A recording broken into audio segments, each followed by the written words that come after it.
আল্লাহ রাব্বুল আলামিন বলছেন, ইন্না ইদ্দাতাশ শুহুরি ইনদাল্লাহি 12 শাহরা ফি কিতাবিল্লাহি ইয়াওমা খালাকাস সামাওয়াতি ওয়াল আরদা মিনহা আরবাআতুন হুরুম যালিকাদ-দীনুল কাইয়্যিম।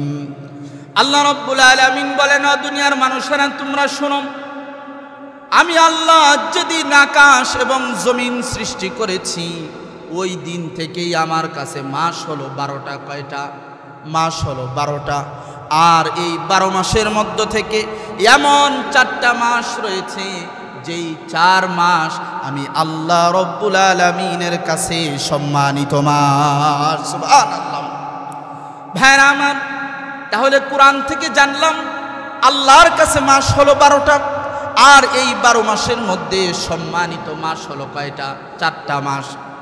সেই 4টা মাস কি? এবার আসেন নবীর হাদিস থেকে শুনি। আল্লাহর নবী বিশ্বনবী রাহমাতুল লিল আলামিন বলেন, আয-জামানু ক্বাদ ইস্তাদারা কাহাইয়াতিহি ইয়াওমা খালাকাস সামাওয়াতি ওয়াল আরদ আস-সানাতু 12 শাহরান মিনহা আরবাআতুন হুরুম ثلاثة متواليات ذو القعدة وذو الحجة والمحرم ورجب مضر الذي بين جمادى وشعبان। নবী করিম সাল্লাল্লাহু আলাইহি ওয়াসাল্লাম বলেন, হে আমার উম্মতেরা তোমরা শোনো, আল্লাহ রাব্বুল আলামিন যেদিন আসমান এবং জমিন সৃষ্টি করেছেন ওই দিন যেভাবে সময় চলছে আজও ঠিক সেভাবেই সময় চলছে। ওই সময় যেমন মাস ছিল 12টা, এখনো মাস হলো 12টা। আর এই 12 মাসের মধ্য থেকে 4টা এমন মাস রয়েছে যেই মাসগুলো আল্লাহ রাব্বুল আলামিনের কাছে সম্মানিত। সুবহানাল্লাহ। সেই মাসগুলো কি? নবী বলেন, সালাসাতু মুতাওয়ালিয়াতুন, 3টা মাস একসাথে, জিলকদ মাস, জিলহজ মাস, মুহররম মাস, আরেকটা হলো জুমাদাল উখরা এবং শাবান মাসের মাঝখানে যেটা রজব মাস। এই 4 মাস আল্লাহর কাছে সম্মানিত মাস। সুবহানাল্লাহ। ভাইরা আমার, তাহলে আমরা জানতে পারলাম আল্লাহ তাআলার কাছে সম্মানিত 4টা মাস, জিলকদ মাস, জিলহজ মাস, মুহররম মাস, রজব মাস। এই 4 মাসের মধ্য থেকে একটা মাসের নাম কি? মুহররম মাস। কি মাস? মুহররম। তাহলে বলেন এই মাসের গুরুত্ব আছে কিনা? কারণ এটা আল্লাহর কাছে সম্মানিত মাস। সুবহানাল্লাহ। ভাইরা আমার, এই মাসের মধ্যে একটা দিন আছে যেটাকে আশুরা বলা হয়। কি বলা হয়? আশুরা অর্থ হলো 10ম দিন। কি দিন? 10ম দিন। এই 10ম দিন আল্লাহর কাছে আরো বেশি গুরুত্বপূর্ণ। সুবহানাল্লাহ। এই 10ম দিনে মুসলমানদেরকে রোজা রাখার নির্দেশ দেওয়া হয়েছে। এই 10ম দিনে মুসলমানদেরকে রোজা রাখার নির্দেশ দেওয়া হয়েছে। মুসলমানদেরকে যে রোজা রাখার নির্দেশ দেওয়া হয়েছে এটা কখন দেওয়া হলো? যে আশুরার দিন রোজা রাখতে হবে, এই নির্দেশটা কখন দেওয়া হলো? হাদিস থেকে শুনি। কাদিমান নবী সাল্লাল্লাহু আলাইহি ওয়াসাল্লাম আল মদিনা ফারা আল ইয়াহুদ তাসুমু ইয়াওমা আশুরা ফাকালা মা হাদা ক্বালু হাদা ইয়াউমুন সালিম হাদা ইয়াউমুন নাজ্জাল্লাহু বানি ইসরাঈলা মিন আদুওয়িহিম ফাসামাহু মূসা ক্বালা রাসূলুল্লাহি সাল্লাল্লাহু আলাইহি ওয়াসাল্লাম ফাআনা আহাক্কু বিমূসা মিনকুম ফাসামাহু ওয়া আমারা বিসিয়ামি। নবী করিম সাল্লাল্লাহু আলাইহি ওয়াসাল্লাম যখন মক্কা থেকে হিজরত করে মদিনায় আসলেন, মদিনায় আসার পর তিনি দেখতে পেলেন মদিনার ইহুদিরা মুহররম মাসের 10 তারিখ তারা রোজা রাখছে, আশুরার দিনে তারা রোজা রাখতেছে। তখন নবী করিম সাল্লাল্লাহু আলাইহি ওয়াসাল্লাম বলেন, মা হাদা, ও ইহুদি, কেন তোমরা আশুরার দিনে রোজা রাখো? তার কারণ কি? ইহুদিরা জবাব দেয়, হাদা ইয়াউমুন সালিম, এটা একটা শুভ দিন। হাদা ইয়াউমুন নাজ্জাল্লাহু বানি ইসরাঈলা মিন আদুওয়িহিম, মুহররম মাসের 10 তারিখ আশুরার দিন, এটা হলো এমন একটা দিন যেই দিন আল্লাহ রব্বুল আলামিন বনি ইসরাইলকে ফেরাউনের হাত থেকে মুক্ত করেছিলেন। সুবহানাল্লাহ। এজন্য আল্লাহর শুকরিয়া আদায়ার্থে মুসা কালিমুল্লাহ মুহররম মাসের 10 তারিখ আশুরার দিন রোজা রাখতেন। তাই আমরাও মুসার অনুসরণ করে আমরাও মুহররম মাসের 10 তারিখ রোজা রাখি। ইহুদিরা যখন এ কথা বলল, নবী করিম সাল্লাল্লাহু আলাইহি ওয়াসাল্লাম বলেন, ফাআনা আহাব্বু মুসা মিনকুম, ও ইহুদিরা, মুসার ব্যাপারে তোমাদের চাইতে আমি নবীর হক বেশি রয়েছে। কারণ মুসা কালিমুল্লাহ আল্লাহর পয়গম্বর, আমিও আল্লাহর পয়গম্বর, মুসার সাথে আমার সম্পর্ক বেশি। নবী এ কথা বলেন, তিনি মুহররম মাসের 10 তারিখ রোজা রাখা শুরু করে দিলেন এবং সাহাবায়ে কেরামদেরকেও বললেন, ও সাহাবীরা, তোমরাও মুহররম মাসের 10 তারিখ রোজা রাখো। সুবহানাল্লাহ। এই যে শুরু হয়ে গেল যে মুহররম মাসের 10 তারিখে রোজা রাখা। ভাইরা আমার, আশুরার দিনের রোজার গুরুত্ব কি? মুহররম মাসের 10 তারিখের রোজার গুরুত্ব কেমন, এ ব্যাপারে একটা হাদিস এসেছে আম্মাজান হাফসা রাদিয়াল্লাহু তাআলা আনহা থেকে, যে মুহররম মাস বা আশুরার মাসের রোজার গুরুত্ব কেমন।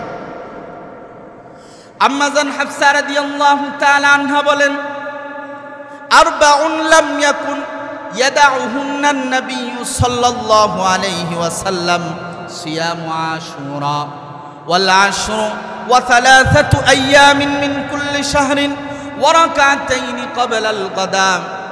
আম্মাজান হাফসা রাদিয়াল্লাহু তাআলা আনহা বলেন, ও দুনিয়ার মানুষেরা, তোমরা শোনো, নবীর জীবনে এমন 4টা আমল ছিল, যেই 4টা আমল নবী তার জীবনে কোনোদিন ছাড়ে নাই। সেই আমলগুলো কি তোমরা কি জানো?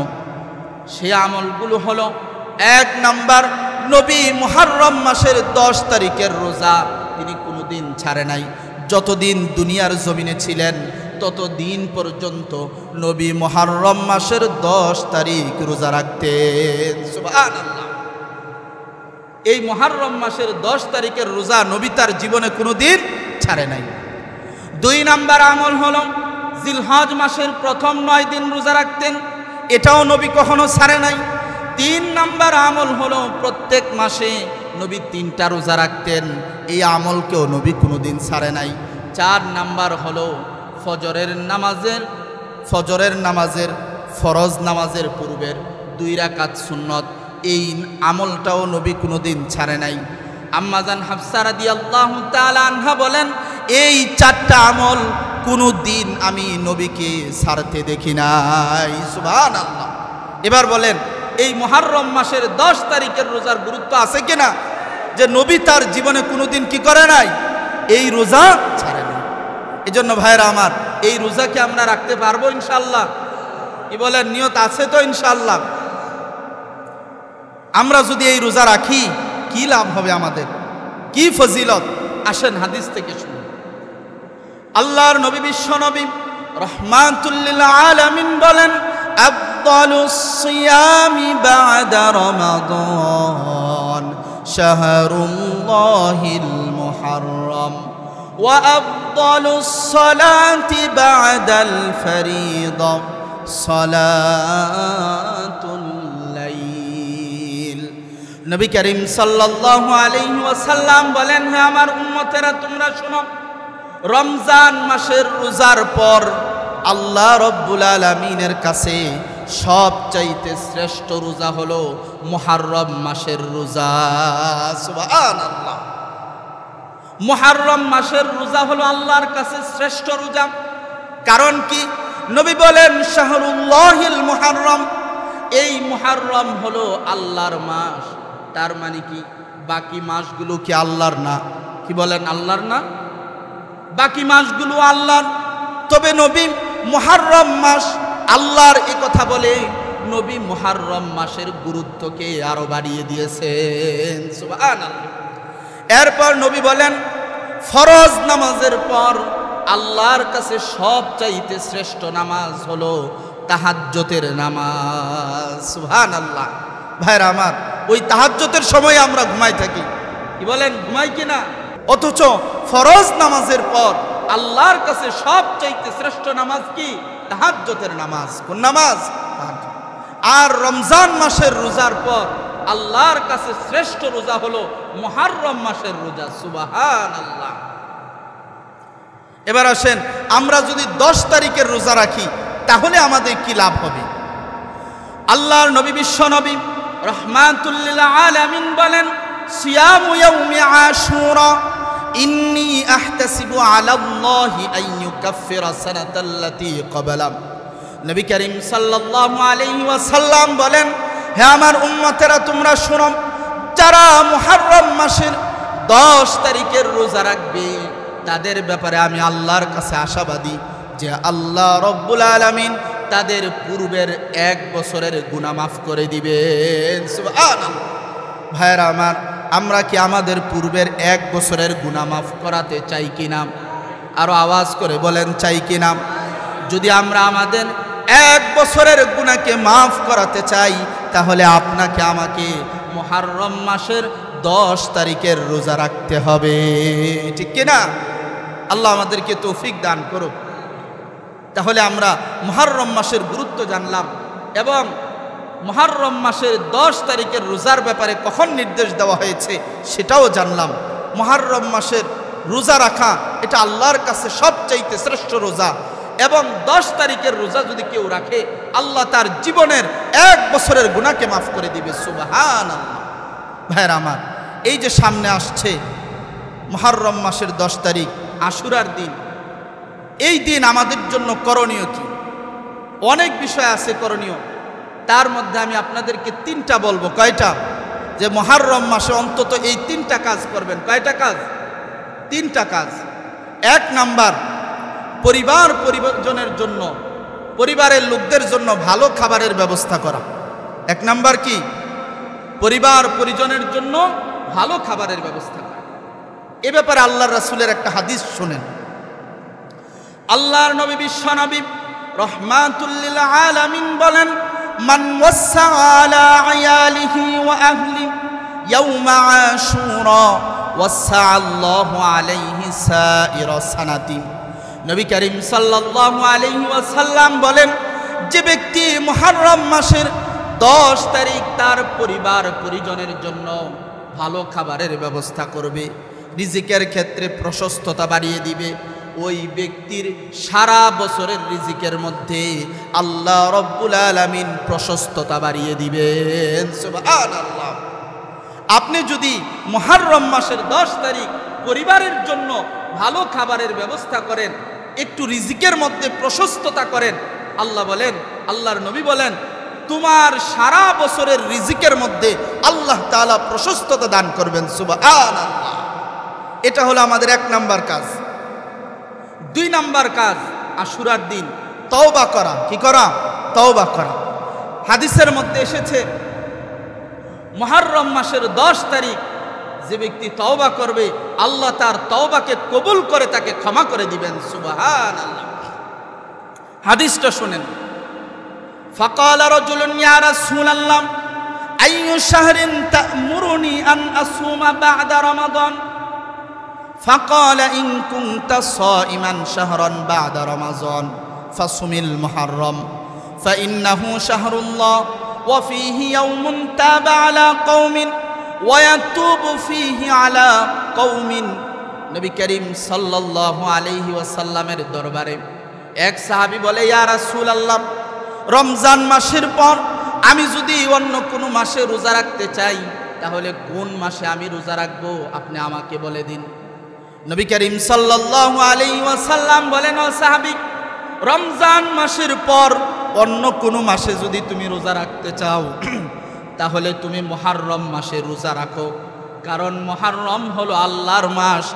আর এই মুহররম মাসে এমন একটা দিন আছে যেই দিন আল্লাহ রব্বুল আলামিন অনেক মানুষের তওবাকে কবুল করেছেন। আর এই দিনে যারা ভবিষ্যতে তওবা করবে আল্লাহ রব্বুল আলামিন তাদের তওবাকেও কবুল করবেন। সুবহানাল্লাহ। নবী বলছেন, হে সাহাবী, রমজান মাসের পর তুমি যদি অন্য কোনো মাসে রোজা রাখতে চাও মুহররম মাসে রোজা রাখো। আর এই মুহররম মাসে যদি তুমি রোজা রাখো, এই মুহররমে এমন একটা দিন আছে যেই দিন আল্লাহ অনেক জাতির তওবা কবুল করেছেন, এবং আল্লাহ তাআলা কিয়ামত পর্যন্ত যারাই এই দিনে তওবা করবে তাদের তওবাও কবুল করে তাদেরকেও ক্ষমা করে দিবেন। সুবহানাল্লাহ। তাহলে এই আশুরার দিন আমাদের 2 নাম্বার কাজ হবে তওবা করা। কি করা? তওবা করা। 3 নাম্বার কাজ হলো আমরা 9 তারিখ বা 10 তারিখ রোজা রাখবো, 9-10 রোজা রাখবো বা 10-11 রোজা রাখবো। কারণ কি? কারণ মুহররমের 10 তারিখ অমুসলিমরাও রোজা রাখে। কারা রোজা রাখে? অমুসলিমরাও রোজা রাখে। এখন তারাও 10 তারিখ রোজা রাখলো, আমরাও যদি 10 তারিখ রোজা রাখি তাহলে তাদের সাথে মিল হয়ে যায়। এজন্য নবী বলেছেন, ও সাহাবীরা, তোমরা 10 তারিখ রোজা রাখবে, পাশে 9 তারিখও রাখবে। অন্য হাদিসে আছে 10 তারিখও রাখবে, আবার 11 তারিখও রাখবে। খালিফুল ইয়াহুদ, তোমরা ইহুদিদের বিরোধিতা করবে, তাদের সাথে যেন তোমাদের মিলে না যায়। এজন্য আমাদের কাজ হবে আমরা কয়টা রোজা রাখবো? 2টা। কয়টা রোজা রাখবো? 2টা। মনে থাকবে তো ইনশাআল্লাহ? কারণ নবী বলেন, সুমু আত-তাসিআ ওয়াল আশর ওয়া খালিফু আল ইয়াহুদ, তোমরা 9-10 রোজা রাখো আর ইহুদিদের বিরোধিতা করো। তোমরা একটা রোজা রাখলে তাদের সাথে তোমরা মিলে যাবে, তাদের সাথে কেমন যেন একটা মিল হয়ে যাবে। এজন্য তোমরা রাখবে কয়টা? 2টা রোজা রাখবে। ভাইরা আমার, তাহলে এই মুহররম মাসে অন্তত আমরা এই 3টা কাজ করব। কয়টা? 3টা। 1 নাম্বার হলো পরিবার পরিজনের জন্য ভালো খাবারের ব্যবস্থা, 2 নাম্বার তওবা করব, 3 নাম্বার আমরা 2টা রোজা রাখবো। কয়টা? আল্লাহ আমাদেরকে তৌফিক দান করুক। এবার আসেন, আশুরার দিন আমরা অন্তত 3টা কাজকে ছেড়ে দিব। কয়টা? 3টা কাজকে বর্জন করব। কয়টা কাজ বর্জন করব? 3টা। 1 নাম্বার হলো আশুরার দিন মিছিল বের করা যাবে না। কি বের করা যাবে না? অনেক জায়গায় কি করা হয়? মিছিল বের করা হয়। এটা জায়েজ নাই, এটা বেদাত। এজন্য আশুরার দিন কি বের করা যাবে না? মিছিল বের করা যাবে না। 2 নাম্বার বর্জনীয় কাজ, মুরসিয়া পাঠ করা যাবে না। 3 নাম্বার মাতম করা যাবে না, বিলাপ করা যাবে না। অনেকে আছে না বিলাপ করে, কি বলেন, আছে কি না? হাই হুসাইন, হাই হুসাইন, এগুলো বলে বিলাপ করে। এই বিলাপ করা যাবে না, এই মাতম করা যাবে না, এটাও বেদাত। কথা কি বুঝতেছেন?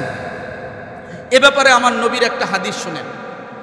আল্লাহর নবী বিশ্ব নবী রাহমাতুল লিল আলামিন বলেন, লাইসা মিন্না মান দারাবাল হুদুদ ওয়া শাক্কাল জুয়ুব ওয়া দাআ বিদাওয়াল জাহিলিয়া। নবী করিম সাল্লাল্লাহু আলাইহি ওয়াসাল্লাম বলেন, যে ব্যক্তি কান্নাকাটি করে আর গালের মধ্যে আঘাত করে, যে ব্যক্তি কান্নাকাটি করে কাপড় চোপড় ছিঁড়ে ফেলে, যেই ব্যক্তি জাহিলি যুগের মতো কান্নাকাটি করে, ওই সমস্ত ব্যক্তিরা আমি নবীর উম্মতের দলভুক্ত নয়। নাউজুবিল্লাহ। এই জন্য ভাইয়ের আমার, বিলাপ করা যাবে, মাতম করা যাবে, এগুলো বেদাত। এগুলো করলে নবীর উম্মতের খাতা থেকে বের হয়ে যাবে। নাউজুবিল্লাহ। এই জন্য ভাইয়ের আমার, মুহররম মাসে আমরা 3টা কাজ, মুহররমের 10 তারিখ 3টা কাজ করব আর 3টা কাজকে ছেড়ে দিব ইনশাআল্লাহ। আমরা এতক্ষণ যাবৎ মুহররম মাস সম্পর্কে যে আলোচনা শুনলাম, সেগুলোর উপর আল্লাহ রাব্বুল আলামিন আমাদের সবাইকে আমল করার তৌফিক দান করুন। আর আমরা সকলেই চেষ্টা করব মুহররম মাসের 2টা রোজা রাখার জন্য, 9-10 বা 10-11। পারবেন তো ইনশাআল্লাহ? কি বলেন, নিয়ত আছে তো? ভাইয়ের আমার, মুহররমের রোজা রাখবেন, আল্লাহ রাব্বুল আলামিন আপনার আমার জীবনের 1 বছরের গুনাহকে মাফ করে দিবেন। সুবহানাল্লাহ। যে কথাগুলো বললাম সেগুলোর উপর আল্লাহ তাআলা আমাদের সবাইকে আমল করার তৌফিক দান করুক।